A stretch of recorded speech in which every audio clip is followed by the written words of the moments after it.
बोलिए श्री प्राणनाथ प्यारे की जय। बोलिए श्री सद्गुरु महाराज की जय। सुंदर साथ जी, आज का विषय जो सुंदर साथ ने रखवाया है वो है कि क्या परम धाम के मोमिन ही इस दुनिया में ब्रह्म सृष्टि होने का दावा लेंगे या तीनों सृष्टि ही दावा ले लेगी ब्रह्म सृष्टि होने का, या फिर कोई अगर दावा नहीं ले रहा है तो क्या वो ब्रह्म सृष्टि नहीं है। तो इसके लिए सुंदर साथ जी इस विषय पे हम लोग बोलेंगे और मंथन करेंगे, और इसके लिए जो भी संभव गवाही हो वो भी अगर वाणी से हमें मिलेगी तो और उत्तम रहेगा इसके बारे में।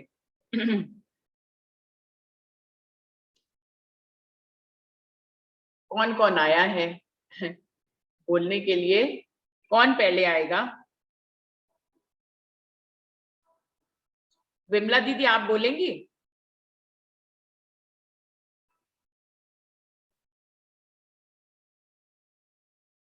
बोलिए ना। हाँ जी, तो बुलाए। आप कुछ कहेंगी इस विषय के बारे में विमला दीदी?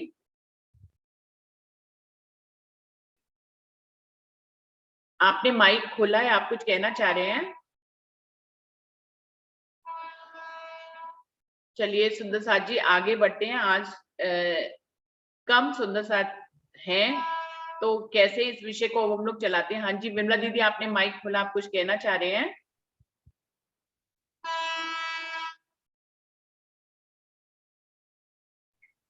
नरेश भाई जी,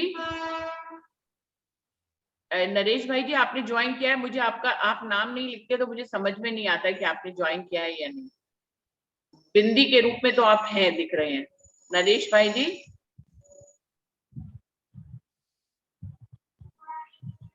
अरविंद भाई जी आप शुरुआत करेंगे? अच्छा, प्रणाम सुंदर साथ जी। नाम जी, विषय ये है कि ब्रह्म सृष्टियां ही परम धाम की ब्रह्म सृष्टि का दावा लेंगी क्या, कि बाकी क्या सृष्टि वो भी ले दावा सकती है? लेंगी या तीनों सृष्टियां ही ब्रह्म सृष्टि होने का दावा ले लेंगी? और अगर हाँ, ले कोई, सकती है दावा।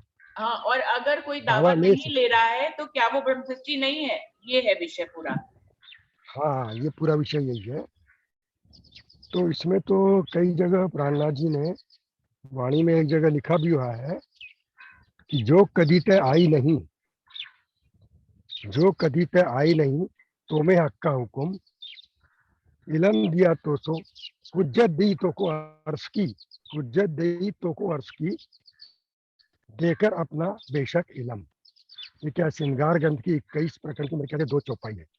तो इस चौपाई के अध्ययन से ऐसा मेरे को महसूस हो रहा है कि जो भी परम नाम की बात सुनता है, प्राणनाथ की वाणी पर ईमान लाता है, और वो ब्रह्म सृष्टि हो, जीव सृष्टि हो, चाहे ईश्वरी सृष्टि हो, सारे जीव भी तो परम नाम की वाणी को समझ रहे हैं और तारतम्य ज्ञान जिनको मिल चुका है, क्योंकि तीनों सृष्टियों को लेकर के प्राणनाथ जी पन्ना जी पहुंचे थे। उनमें सब लोग थे, जीव भी थे, ईश्वरी थी, ब्रह्म सृष्टि थी। अपने अपने आचरण और स्वभाव के अनुसार वो प्राणनाथ जी पर ईमान ला रहे थे, उनके साथ रहते थे, खाते पीते थे, घर बार सब छोड़ के चले आए थे। तो ये बातें हैं। ये देख करके किसी सुंदर साथ ने मेरे को ऐसे ही 20-25 साल पहले प्रश्न पूछा था कि क्या हम 12,000 में शामिल है कि नहीं। तब मुझे ये चौपाई हमेशा याद आती है, पूज्य दी दी तो के अर्थ की, दिया अपना बेशक इलम। तो अपना बेशक इलम जब प्राणनाथ जी सारे सृष्टि को दे रहे हैं, तो सारी सृष्टि ही परम धाम के परब्रह्म परमात्मा राज्य के संबंधी कहला करके अपना दावा पेश कर सकती है। मेरा मत तो ऐसी है। और अगर कोई दावा नहीं क्योंकि ले रहा है तो क्या वो ब्रह्म सृष्टि नहीं है? नहीं, वो तो सपने की सृष्टि है ना। जैसे मैं अपने घर में बैठ के सपना देख रहा हूँ, तो मैं पहले सबसे पहले अपने घर वालों को देखता हूँ, पहले अपने घर वालों को देखता हूँ, तो वो मेरे घर के हुए, लेकिन मैं उनको भी देखता हूँ जिनसे मेरी पहचान नहीं है, तो वो हो गई सपने की सृष्टि। तो वो दावा नहीं लेगी। जो दावा नहीं लेगा वो कैसे कहलाएगी? वो तो सपने की सृष्टि है, आपका ध्यान खत्म होते ही वो सृष्टि खत्म हो जाएगी। लेकिन जो हमारी जान पहचान के हैं, हमारे घर के हैं, मेरी ब्रह्म सृष्टियां है, मेरी मूल भाव की शक्तियां बैठी हुई है, जिनको तारतम मिला है या तारतम मंत्र मिलने के बाद विश्वास ला रही है अपनी बातों पे, प्राणनाथ जी की वाणी पर, परम धाम में पूरी तरह से बेशक हो गई है, तो उनको बेशक होने के बाद तो उनका संबंध परम धाम से राज जी महाराज से है, वो ब्रह्मात्मा है, वो ब्रह्मश्री का दावा ले सकती है।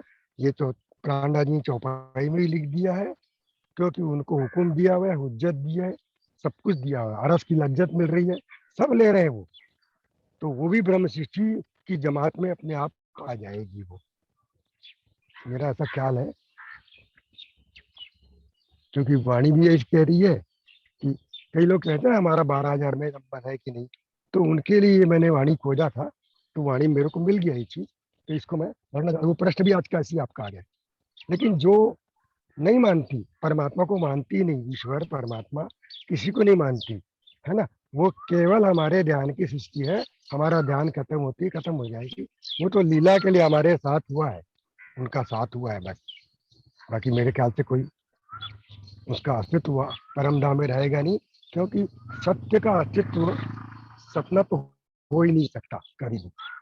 हम सत्य है, परम धाम सत्य है, और हमारा मालिक सत्य है, आत्मा परमात्मा और परम धाम यही सत्य है। बाकी जितनी चीजें हैं सब जो, वो सब सबके ध्यान में हो रही है, परम धाम से बाहर है, परम धाम के भीतर कुछ भी नहीं है, परम धाम के भीतर तो केवल आत्मा परमात्मा और परम धाम है। और इसलिए क्या होता है कि जिनको ईमान आता है, श्री महावती का ईमान शक शुक्र गरीबी सबर, इनमें हुए दोस्ती धनी की, प्यार करते कर, जो धनी से प्यार करेगा वो धनी का हो जाएगा, उसमें कोई शक नहीं, चाहे वो सपने में हो जाए। और सबसे बड़ी खासियत यह है कि सपने के भीतर भी, हमारे ध्यान के भीतर भी परब्रह्म परमात्मा जी ने हमको अपना ज्ञान दे करके इस ध्यान से वापस कैसे लाना, इसके लिए सारा प्रयास चल रहा है उनको, कि तू जाग जाओ, जाग मेरी रूह तुझे आरस ने धनी ने बुलाया है, ऐसा भजन गाते हैं सुंदर साथ जी। तो जगाने के लिए राजी महाराज खुद आए, वाणी लाया, तारतम लाया, सब कुछ लाया, इसकी आवश्यकता क्यों पड़ी? क्योंकि हमारी रूहें जो है ना, सपना देखने में इतनी बिजी हो गई थी, इतनी मुलक हो गई थी कि अपने आप को भूल गई, अपने घर को भूल गई, अपने परमधाम को भूल गई, अपने प्रेम को भूल गई, इवन अपने स्वभाव को भूल गई। हमारा जो स्वभाव है, रहे निर्गुण आहार भी निर्गुण, साफ दिल सुहागन सगुन दुखावे किन, सत्य चित्त आनंद स्वभाव हमारा है, सबके साथ अपने आप को पहचानना माने सत्य हो गया, चैतन्य माने अपनी जिम्मेदारियों को पहचानना माने चैतन्यता हो गई, और आनंद यानी कि हमारे आनंद, सारी सृष्टि हमारा आनंद है। ये जो जो प्रभाव स्वभाव है ब्रह्म सृष्टियों का, इस स्वभाव की भी याद दिलाया उन्होंने, और कैसे रहना सपने में अंदर, और सपने में भी सत्य की पहचान करा देना, इससे बड़ी बात क्या होगी? तारतम वाणी का यही सार है कि सपने में भी हमको, ध्यान में भी हमको सत्य की पहचान, अपने घर की पहचान करके उस सत्य में फिर से हम वापस आ जाएं, यही प्राणनाथ जी की वाणी का प्रयास है, और यही तथ्य है, यही सार है। इसको हमको अडॉप्ट कर लेना चाहिए, और सारी सृष्टि से प्रेम करते हुए सत्य में आने का प्रयत्न हमको करना है, और सत्य को देखना है। बाकी जितना दिख रहा है, जो दिख रहा है वो सत्य हो नहीं सकता, जो देख रहा है वही सत्य है, जो दिख रहा है वो असत्य है, मेरे ख्याल से। प्रणाम जी। प्रणाम जी। इस प्रकार आगे बढ़ना। अरविंद भाई जी ने जो की बात का जो सारांश है सुंदर साथ जी, वो ये है कि तीनों सृष्टि ब्रह्म सृष्टि होने का दावा ले सकती है, और जो दावा नहीं ले रही है वो ब्रह्म सृष्टि नहीं है, क्योंकि जो अक्षरातीत को पहचान लेगी वो दावा लेगी, और जो दावा नहीं ले रही है वो प्योर जीव सृष्टि है, वो खेल खत्म होते ही वो उसका अस्तित्व का नाश हो जाएगा, लय हो जाएगा। जो दावा ले रही है वही जो है योग माया के ब्रह्मांड में अखंड होगी। ये अरविंद भाई जी का विचार है। कोई और सुंदर साथ? सुरेश भाई, आप कुछ कहने के लिए आएंगे? जी प्रणाम जी सुंदर साथ जी। प्रणाम जी। प्रणाम जी सुंदर साथ जी। जीव सृष्टि वैसे तो वो सभी जो ईश्वरीय सृष्टि है, ब्रह्म सृष्टि है और जीव सृष्टि है, तो उनको तो क्या है जीव यहाँ है ना कयामत के टाइम में जो घोर कलयुग के अंदर जो ज्ञान दिया है राजी महाराज ने जीव सृष्टि के लिए, तो बहुत ही क्या उनको तो सोने पे सुहागे जैसा है। तो वो तो अपना दावा लेगी ही कि मैं ईश्वरी सृष्टि हूँ या ब्रह्म सृष्टि हूँ। तो उनके लिए तो सोने पे सुहागा जैसा है कि वो उनको एक अवसर मिला है कि जो परमात्मा उनके ऊपर आके के जो जो लीला कर रहे हैं, तो उनके लिए तो वो दावा तो लेगी ही। और ईश्वरी सृष्टि है तो उनके लिए भी वही है कि भी ब्रह्म जो है वो उनका जो लीला हमारे तन पे हो रहा है हमारे ऊपर, तो वो उनके लिए भी अच्छा है। और ईश्वर सृष्टि की अपनी सुध खो बैठी है ब्रह्म सृष्टि, तो वो माया में थोड़ा गुम हो गए कि वो अपना होश खो बैठी है, तो राजी उनको जगा रहे हैं। तो दावा तो तीनों सृष्टि लेगी ही, लेकिन राजी ही जगाएंगे उनको। इतना ही बोलना है। प्रणाम जी। प्रणाम जी। श्याम भाई, आप कुछ कहना चाहेंगे?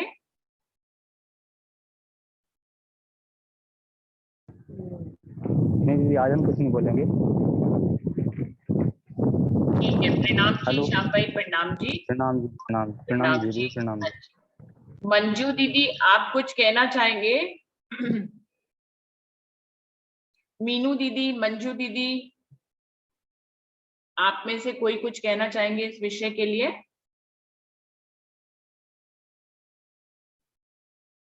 चलिए, गोविंद भाई, आप कुछ कहना चाहेंगे इस विषय पर?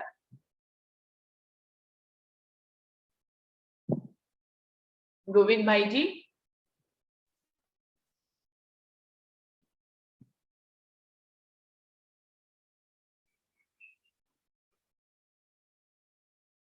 गोविंद भाई, आप शायद बोल रहे हैं, आपकी आवाज नहीं आ रही है। आपकी वीडियो भी खुली है लेकिन हमें दिखाई नहीं दे रही है। ना आपकी आवाज आ रही है, ना आपकी आपकी वीडियो आ रही है हम तक।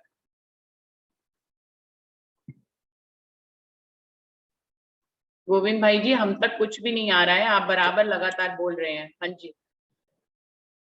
तो वो परम धाम का दावा जो लेगी वो परम धाम पहुंचेगी या नहीं, और वो दावा लेती है इस जीव सृष्टि भी, तो उसका स्थान परम धाम में होगा या नहीं।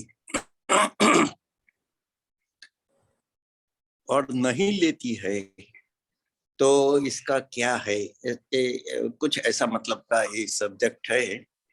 अभी सुंदर साथ जी, हम सब जानते हैं कि ये पूरा ब्रह्मांड जो बनाया गया है, खेल रचा गया है, वो हम सब परम धाम में बैठ के, राजी महाराज के चरणों में बैठ के ही जो ब्रह्म सृष्टि है उनके लिए ही बनाया गया है। तो अभी इधर नासूत में हमारी नजर जो फिरी, उसके साथ ही राजी महाराज भी इधर वहां की हुज्जत और सब सबकत बरकत सब लेके इधर आ गए हैं। पूरा परम धाम का ज्ञान ये ब्रह्मांड में ब्रह्मांड के जीवों के लिए लेके आए हैं।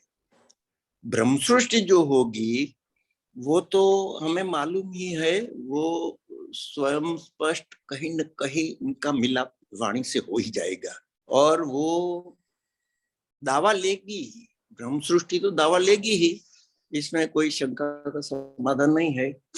और ऐसा है कि एक एक ब्रह्म सृष्टि के साथ दो दो ईश्वरी सृष्टि भी आई है। अभी व्रज में जब हम आए थे तब भी एक एक ब्रह्म सृष्टि के साथ ईश्वरी सृष्टि, ब्रह्म सृष्टि जो चाल चल रही थी उसको सहायता करने के लिए साथ साथ ही रही थी, और उसको भी जागरूक होके उसको मालूम हो गया था कि मैं ये ब्रह्म सृष्टि के साथ साथ ही रहने का मुझे, वो ऐसा दावा लेगी कि मैं परम धाम में ब्रह्म सृष्टि के साथ ही आई हूँ। लेकिन जो जीव सृष्टि है ना, उनको कुछ मालूम ही नहीं है, घर की कुछ सुध ही नहीं है, तो वो तो कभी वो इसके बारे में विचारेगी ही नहीं। लेकिन जिन जिन जीव सृष्टि ने संग किया है, ब्रह्म सृष्टि का संग किया, ईश्वरी सृष्टि का संग किया, उसको लगेगा उसके आसपास रह रही है और ये तारतम्य ज्ञान उनको भी मिला है, वो तो दावा करने लगेगी ही। महामती श्री प्राणनाथ जी ने भी वाणी में कहा है कि जो जीव सृष्टि है उसका परात्म परम में नहीं है, फिर भी इधर बैठे बैठे वो ब्रह्म सृष्टि है, इससे भी अधिक कूद कूद के बोल रही है कि हम इसके जमात के हैं, लेकिन वो जमात के नहीं है तो वो परम धाम में नहीं, पहली बीस में नहीं पहुंच सकेंगे वो जीव, और परम धाम में उनकी आत्म जागृत नहीं होने वाली है। जो परम धाम में जागृत होने वाले आत्म है वो ही परम धाम तो जाएगी, इसकी संख्या कोई बंधक नहीं है। वो तो समझने के लिए कुछ बार हजार की संख्या बताई गई है। अनंत से ब्रह्म सृष्टि है जो परम धाम में उनका तन भी है, वो ही परम धाम जाएगी। ईश्वरी सृष्टि भी इनके साथ साथ ही वहां जाएगी, इधर दावा भी लेगी। लेकिन जीव सृष्टि जिसने ये ब्रह्म सृष्टि का संग किया है, तारतम्य ज्ञान प्राप्त किया है, उनके समोपड़ी बनने के लिए बहुत इधर भी प्रयत्न किया है, वो अगली बीस में स्थान प्राप्त कर सकती है, लेकिन वो पहली बीस में शायद स्थान प्राप्त नहीं कर सकती, क्योंकि इनके जीव पे ब्रह्म सृष्टि ने लीला नहीं की है। तो जीव सृष्टि जब उनका संग करेगी ब्रह्म सृष्टि का, तो वो अगली बीस में इनको स्थान प्राप्त हो सकता है। वो दावा लेगी, लेकिन परम धाम में इनका तन ही नहीं है, उनका परात्म परम धाम में नहीं है, तो वो परम धाम नहीं पहुंच सकती। तो मेरा तो ऐसा मानना है सुंदर साथ जी कि जीव सृष्टि जो तारतम्य लेगी और ब्रह्म सृष्टि के जैसा ही व्यवहार करेगी, फिर भी उनके तन पे ब्रह्म सृष्टि की आत्मा ने लीला नहीं की होगी, तो वो परम धाम में अगली बिस्त में उनको स्थान मिलेगा, लेकिन परम धाम में पहली बिस्त में स्थान शायद नहीं मिलेगा। मेरा ऐसा भाव है। सुंदर साथ जी, प्रणाम जी, कोटान कोट। तो अरविंद भाई की बात का सारांश जो मुझे समझ में आया वो ये कह रहे हैं अरविंद भाई जी कि ब्रह्म सृष्टि, ईश्वर सृष्टि, जीव सृष्टि तीनों ही ब्रह्म सृष्टि होने का दावा तो लेंगे, लेकिन जिन ब्रह्म सृष्टि के तन परात्म में उठेंगे, लेकिन जीव सृष्टि दावा तो लेगी, लेकिन वो उसको सत्स्वरूप की बहिष्ठ नहीं मिलेगी, क्योंकि उसके ऊपर ब्रह्मलीला नहीं हुई है। तो ये अरविंद भाई जी ने अपने शब्दों में कहा है। सुंदर साथ जी, अगर हमें अपनी बात कहने के लिए कोई वाणी से प्रमाण मिले तो और भी बेहतर है कि हम उस प्रमाण को यहाँ पर सुंदर साथ के सामने रखें तो अच्छा रहेगा। ये तो हम वाणी पढ़कर जो है, जो हमें लगता है, जो हम सोचते हैं, उस हिसाब से हम बता रहे हैं। अगर किसी को कोई भी वाणी का आधार या कोई गवाही मिले तो और भी अच्छा है। तो सुंदर साथ जी, अभी डॉली दीदी आप आओगे?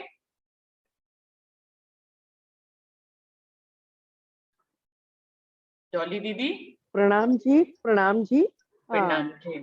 अरुणा दीदी भी आई हुई है। अरुणा दीदी कुछ कहना चाहेंगी पहले? अरुणा दीदी, आप कुछ कहना चाहेंगे पहले? प्रणाम जी।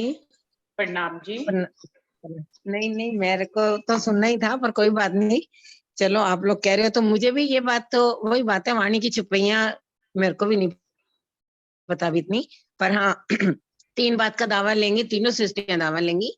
ये तो मुझे भी ऐसा लगता है, मुझे तो वाणी की कई छुपैयों से भी ऐसा अनुभव होता है, पता नहीं अब गलत हूँ या सही, आप बताइएगा, डॉली दीदी भी बताएंगी। जैसे ये एक चुपैया आती है, कदी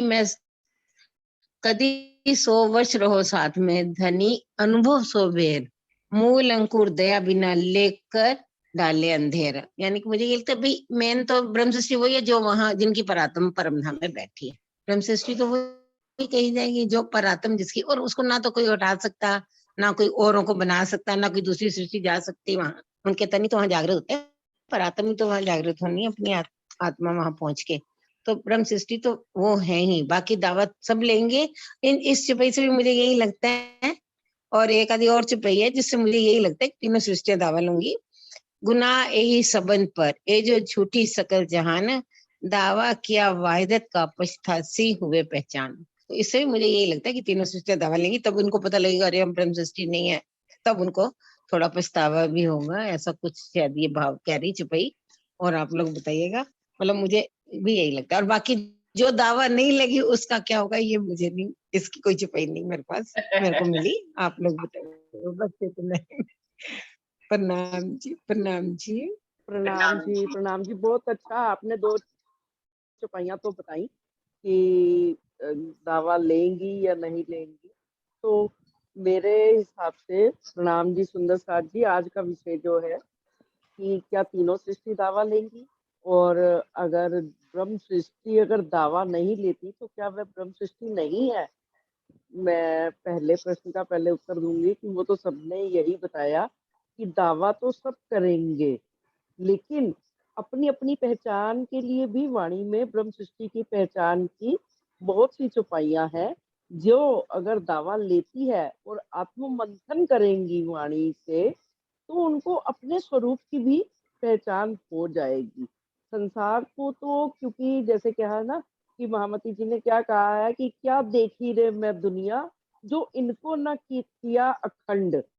तो क्योंकि ये सारे ब्रह्मांड को अखंड तो करना ही है, बस तो क्योंकि जैसे ब्रज लीला में आए थे तो ब्रज को अखंड किया, रास लीला खेली तो रास अखंड हो गई। ठीक है, वाणी की चौपाइयों में भी लिखा है कि ये तीसरा ब्रह्मांड अखंड करने की लीला बहुत बड़ी लीला है, बड़ी भारी लीला है।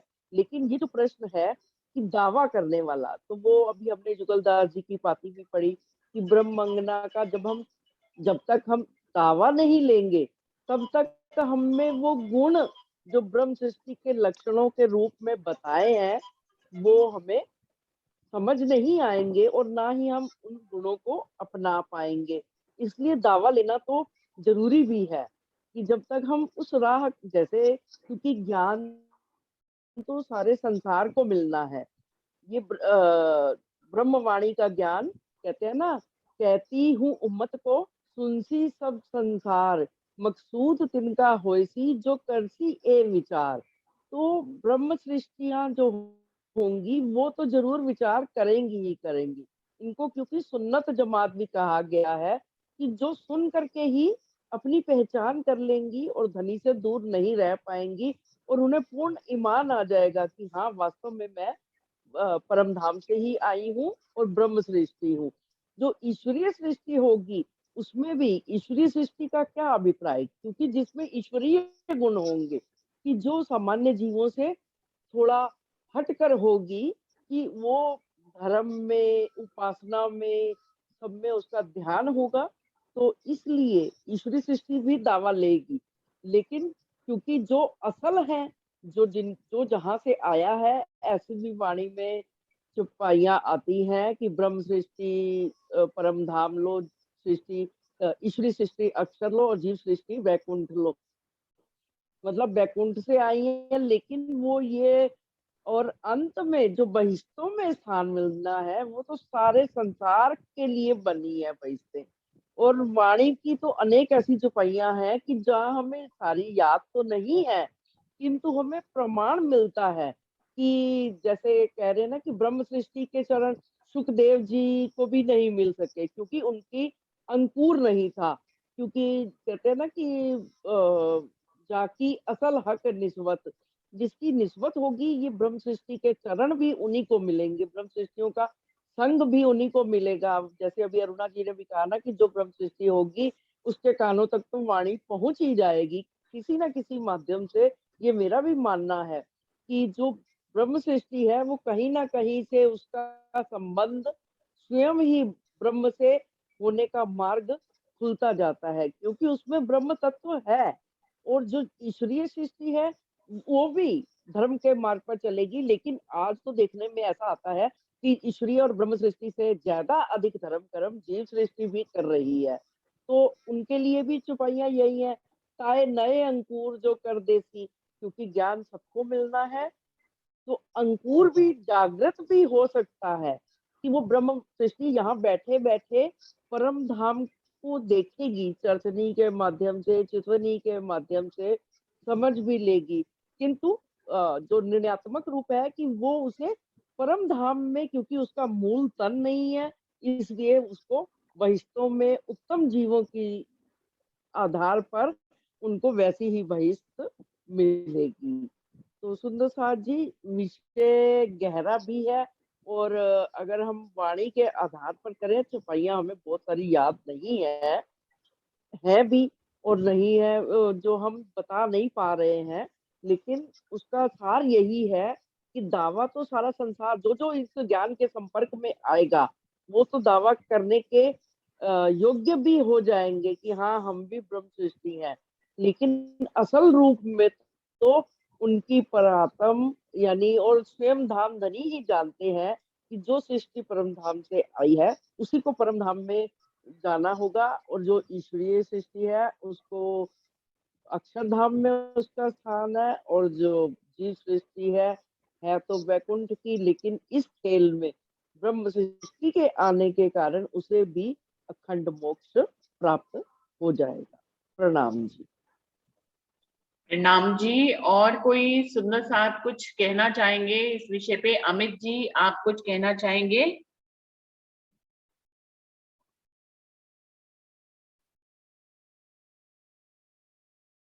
अमित जी है कि नहीं है? अमित जी, अच्छा अमित जी दिख नहीं रहे, अभी तक तो थे। अभी तो दिख रहे थे पहले। हाँ हाँ हाँ हाँ, अब नहीं दिख रहे हैं, अब शायद चले गए हैं, कोई काम से चले गए होंगे। जी तो सुंदर साथ जी, जी। अभी और कोई कुछ कहना नहीं चाह रहा है? अरुणा दीदी, आपको अभी और कुछ कहना है कि विषय में अभी कुछ रह गया है कि क्लियर हुआ है कि कल इसको अभी दोबारा रखें? आप करेंगे मेरे ख्याल में, और कोई नहीं बोल हाँ, रहा मैं था। तो वही 10 मिनट का समय हाँ, उसमें मैं बोल दूंगी। जी जी, आप बोलिए। जी, देखिए सुंदर साथ जी, वाणी की चौपाइयां तो मुझे तो वैसे भी कम याद होती हैं, और इसी विषय के ऊपर याद हो ऐसा तो बिल्कुल संभव नहीं है। मुझे चौपाइयों के भाव याद रहते हैं, चौपाइयां याद नहीं रहती हैं। मुझे लगता है कि देखा जाए तो सिर्फ ब्रह्म सृष्टियों की पराक्रम के अलावा और किसी की नहीं थी। ईश्वर सृष्टि की भी तो कोई पराक्रम नहीं थी शुरू से। जीव सृष्टि की तो नहीं थी, ईश्वर सृष्टि की भी कोई पराक्रम कहीं पे भी वर्णन नहीं आता है कि वो तो अक्षर की सुरताएं खेल बनाने, खेल देखने के लिए पहली बार ब्रज में अक्षर की सुरताएं बनी, प्रगटी। तो उनकी भी जी कोई पराक्रम नहीं है जहां वो जागृत हो जाएं। तो एक बार ये भी विषय आया था कि ईश्वर सृष्टि खेल खत्म होने के बाद कहाँ उठेगी। तो सभी को देखा जाए, चाहे ब्रह्म सृष्टि किसी के ऊपर नजर आई हो, चाहे ईश्वर सृष्टि किसी के ऊपर उसकी नजर आई हो, सभी जीवों के ऊपर ही तो आई है। तो अगर बात आ रही है दावा लेने की, तो जिनके ऊपर ब्रह्म सृष्टि की नजर आई है वो तो दावा लेगी लेगी। ईश्वर सृष्टि की नजर जिसके ऊपर आई है, क्योंकि वो ब्रह्म सृष्टि जैसी ही रहनी करेगी, वो वाणी के साथ वैसे ही जुड़ जाएगी, वो अक्षर की पूर्ण पारब्रह्म की पहचान कर लेगी। तो यहाँ पर काल माया के ब्रह्मांड में ये ऐसा ब्रह्मांड है जहां पे कुछ भी क्लियरिटी नहीं होती है सुंदर साथ जी। ये कोई परम धाम नहीं है जहां हर चीज साफ साफ दिखाई दे। तो ये काल माया का ब्रह्मांड है, यहाँ कुछ भी अलग अलग से होते हुए भी अलग अलग दिखाई सा नहीं देता है। तो ब्रह्म सृष्टि का दावा तो सभी लेंगे जो सबने बोला है, चाहे वो जीव सृष्टि हो, ईश्वर सृष्टि हो, ब्रह्म सृष्टि हो, क्योंकि ब्रह्म की वाणी के साथ जुड़ गए तो वो रूह अपने आप को ब्रह्म सृष्टि के सिवाय और क्या समझेगी? आप खुद सोचिए, मान लीजिए हम सभी हैं, कुछ पता नहीं, हम अपने दिल में जानते होंगे कितनी चितवन लगती है, कितनी रहनी है, उस हिसाब से ब्रह्म सृष्टि है या नहीं है, हम बोलते हैं या नहीं बोलते हैं। ये एक दिल की कहानी नहीं है, ये सभी के दिलों की कहानी है। लेकिन दावा तो ब्रह्म सृष्टि का ही लेते हैं ना, क्योंकि कई जगह ऐसे भी प्रमाण मिलते हैं कि ब्रह्म सृष्टि होगी फिर भी रहनी नहीं कर पाएगी, तो दावा तो लेना ही पड़ेगा। हम अगर अपनी रहनी को देखते हैं कि हम नहीं कर पा रहे रहनी, लेकिन इसके लिए भी चौपैया है वाणी में कि कोई सोती सोती ही जाग जाएगी, कोई सूत ज्यादा नहीं भी काटेगी और परम धाम में जागेगी अपनी परातम में। तो ये बात तो बनी ही रहेगी ना कि वो ब्रह्म सृष्टि ही है, और ब्रह्म सृष्टि से नीचे का दावा कौन लेना चाहेगा? जो वाणी से जुड़ जाएगी, जो भी जीव वाणी से जुड़ जाएगा, अक्षरातीत की पहचान करेगा, 25 पक्षों को समझेगा, उसकी चितवनी करेगा, धनी की चितवनी करेगा, उनके स्वरूप और श्रृंगार को अपने दिल में आत्मसात करने की जो पूरी कोशिश कर रहा है, इस राह पर चल रहा है। अब ये तो धनी जाने कि वो ब्रह्म सृष्टि है कि ईश्वर सृष्टि है कि जीव सृष्टि, इसका निर्णय तो किसी परमहंस ने भी नहीं किया है अभी तक। जब धनी देवचंद जी का समय था तभी वो शायद बताते थे, या इंद्रावती के समय पे थोड़ा बहुत बताया गया, उसके बाद ये बताना ही बंद हो गया। तो धनी ने स्वयं नहीं चाहा कि ये बात का निर्णय किया जाए कि कौन ब्रह्म सृष्टि है, कौन ईश्वर सृष्टि है, कौन जीव सृष्टि है, क्योंकि धनी अगर इसी का ही निर्धारण कर देते, जैसे कि उन्होंने तीसरे दिन में कुछ कुछ किया, तो क्या होगा कि कोई भी जीव सृष्टि जो है वो वाणी तक उतने प्रेम से नहीं आ पाएगी, उतने आत्मीयता से नहीं जुड़ पाएगी। तो ये तो धनी ने खुद ही छुपा के रखा है इस भेद को कि कौन ब्रह्म सृष्टि है, कौन ईश्वर सृष्टि है, कौन जीव सृष्टि है। और वाणी की चौपाइयों से, वाणी से जुड़ने के बाद उन्होंने ऐसी बहुत सी चौपाइयां कही हैं इस वाणी में, जिससे ये साबित होता है कि कोई कुछ रहनी कर ना भी पाए तो भी वो ब्रह्म सृष्टि होता है। और इसके बीतक साहब में भी उदाहरण है, जैसे बिहारी जी है, ब्रह्म सृष्टि है लेकिन रहनी नहीं कर पा रहे हैं, लेकिन वो ब्रह्म सृष्टि है। तो फिर सुंदर साथ जी हमारे पास ऐसे प्रमाण तो बहुत ही हैं कि कोई रहनी कर पाए या नहीं कर पाए, लेकिन वाणी से जुड़ा है, धनी की लीला में शामिल है, तो ब्रह्म सृष्टि का ही दावा लेंगे। धनी देवचंद बिहारी जी तो अपना दावा तो लेते ही लेते थे, वो तो सबका दावा लेते थे कि तुमको परम धाम में शामिल कर देंगे, तुमको निकाल देंगे। वो तो ब्रह्म सृष्टियों को भी परम धाम से निकाल देते थे। तो इसका कोई भी माप नहीं है सुंदर साथ जी। मुझे लगता है जो हमारे पास बीतक और वाणी का जो प्रमाण है, उससे यही लगता है कि ब्रह्म सृष्टियों का दावा तीनों ही सृष्टि को धनी ने दिया है, और तीनों ही उसका दावा लेंगी ब्रह्म सृष्टि का, क्योंकि कोई भी जीव सृष्टि होने का दावा नहीं लेगी, कोई भी ईश्वर सृष्टि होने का दावा नहीं लेगी। हाँ, किसी को गहराई से अगर समझ में आ जाए तो ये 3 अवस्थाएं हैं जो आपकी गहराई के ऊपर डिपेंड करती है। तो कोई भी एक जीव तो हर सृष्टि है, चाहे वो ब्रह्म सृष्टि हो चाहे वो ईश्वर सृष्टि हो, उसके अंदर जीव तो है, तो जीव की अवस्था तो हो ही गई। ईश्वरी की अवस्था क्या होती है? जब हम जीव की अवस्था से आगे निकल जाते हैं अपनी रहनी और अपनी चाल में, और ब्रह्म सृष्टि की अवस्था तक कभी नहीं पहुंच पाते हैं, तो बीच की जो अवस्था होती है वो ईश्वर सृष्टि की अवस्था होती है, हमारी स्टेज आ सकती है। और ब्रह्म सृष्टि की जब हम पूरी तरह से ब्रह्म सृष्टि की रहनी में आ गए तो ब्रह्म सृष्टि की अवस्था में हो गए।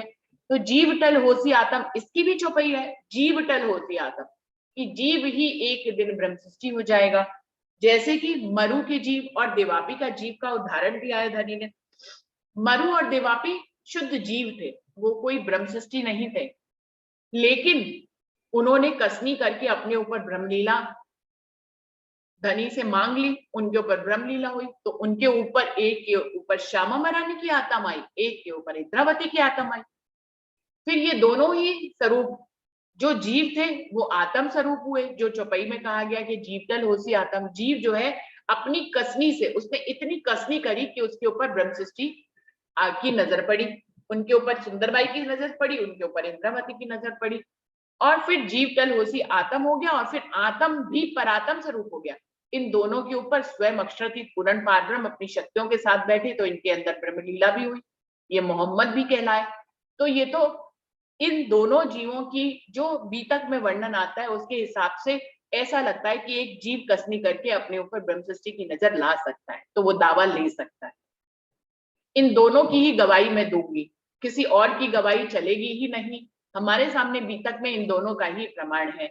बाकी कितने परमहंस हुए, सभी जीव ही होंगे। फिर वो कसनी करके उनके ऊपर परात्म की नजर आई, तो किसी के ऊपर ईश्वर सृष्टि की नजर आई, तो ये नजर आने पे हैं तो सब जीव ही, लेकिन उन्होंने अपनी कसनी करके ब्रह्म सृष्टि की नजर उनके ऊपर आई। जैसे कि हमारे पास ये भी, इस बात की भी बहुत प्रमाण की चौपाइयां हैं कि जितने भी, जब तक तारतम वाणी नहीं आई थी तब तक इस दुनिया में जितने भी योगी तपस्वी साधु संत हुआ करते थे, तो वो मेहंदी जमाना मांगते थे, वो अक्षरातीत पूर्ण पारब्रह्म का जमाना मांगते थे, और कहते थे, इसका तो पूरा प्रकरण ही है कि हमें उस समय पे उठाना, हमें उस समय पे उठाना। उनके जीवों ने इतनी कसनी करी थी कि उन्होंने वो जमाना ही मांगा कि जब ब्रह्म लीला हो तो हमें भी उस जमाने में पैदा करना, जिससे कि हम उस ब्रह्म लीला में शामिल हो सके। तो है तो सभी जीव, और जीव ब्रह्म सृष्टि होने का दावा लेगा ही लेगा। और तीनों सृष्टि, यहाँ पर कुछ अलग अलग भेद नहीं है, लेकिन मरु और देवापी के जीव से हम इस बात का प्रमाण ले सकते हैं कि उन्होंने दावा लिया ब्रह्म सृष्टि होने का। उन्होंने चाहा तो उनके ऊपर ब्रह्म सृष्टि की नजर आई, वो ब्रह्म सृष्टि हुए, जीव से ब्रह्म सृष्टि हुए, और ब्रह्म सृष्टि होने के बाद वो परमात्मा स्वरूप हुए, वो बल्कि ब्रह्म भी बने। तो मेरे पास तो इन्हीं दोनों का प्रमाण है। तीनों सृष्टि दावा लेगी, जीव सृष्टि तो सभी के अंदर ही विद्यमान है, तो जीव सृष्टि ही दावा लेगी, ब्रह्म सृष्टि भी दावा लेगी क्योंकि वो तो आई गई एक जीव के ऊपर, ईश्वर सृष्टि भी दावा लेगी क्योंकि वो भी एक जीव के ऊपर आ गई। तो हम सब, और खुद ब्रह्म ने भी यही चाहा है कि तीनों सृष्टियां वाणी के साथ जुड़े और इसका दावा लें। तो सुंदर साथ जी, तीनों सृष्टियां दावा लेंगी, मुझे तो यही प्रमाण से समझ में आता है। और जो अगली बात है कि जो दावा नहीं ले रही है, क्या वो ब्रह्म सृष्टि नहीं है? मेरे अनुसार वो भी ब्रह्म सृष्टि हो सकती है। शायद वो ज्ञान से इतनी जागृत नहीं हुई, या वो इतनी निमाणी है स्वार्थी की तरह कि वो दावा ही नहीं ले रही है ब्रह्म सृष्टि होने का, लेकिन उसमें भी ब्रह्म सृष्टि हो सकती है जो दावा नहीं ले रही है। वो अभी उस हक तक नहीं पहुंची, उस अधिकार तक नहीं पहुंची कि खुद को ब्रह्म सृष्टि अपनी रहनी के हिसाब से नहीं कह पा रही है। लेकिन मैंने ये नहीं कहूंगी कि जो दावा नहीं ले रही है कि वो ब्रह्म सृष्टि नहीं हो सकती है, वो बिल्कुल ब्रह्म सृष्टि हो सकती है।